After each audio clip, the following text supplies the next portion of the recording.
So last week my sister asked me to bake some cupcakes for her friend who happens to be a personal trainer at the gym that I go to.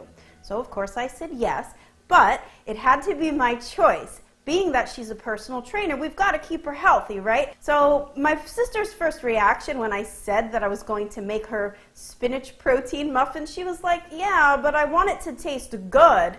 Come on, this is Gretchen's bakery you're talking about. Of course it's going to be good. So needless to say, my sister was a little bit worried, but let me just tell you, I did balance out all that healthiness with a hefty dose of buttercream. And let me tell you, when her friend tried them, she said, best cupcakes I've ever tried, and she actually wants more of them. So if that's any testimony to let you guys know that you just need to trust me, these are the best recipes. So check out how to make these Hulk Smash Power Cupcakes from my new cookbook, Modern Vegan Baking. This is the easiest recipe ever because you're going to just throw everything into a blender or food processor and give it a whirl.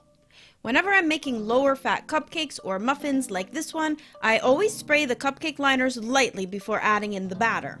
Bake them in less than 25 minutes, and while they were cooling, I wanted to make the strong arm emoji as decorations to go on top, but they started looking like some weird green dinosaur, or even worse, something phallic. So I quickly switched gears to my light green buttercream and some sugar pearls instead. So these went from Hulk Smash Power Cupcakes to She-Hulk Cupcakes in an instant. I thought they were really pretty though, and she totally loved them. I know you will too, so be sure to head over to GretchensVeganBakery.com to grab the recipe. And while you're there, for a more sinful dessert option, check out my latest Snickers brownies. Alright everyone, thanks for watching, and until next time, happy vegan baking. Bye for now.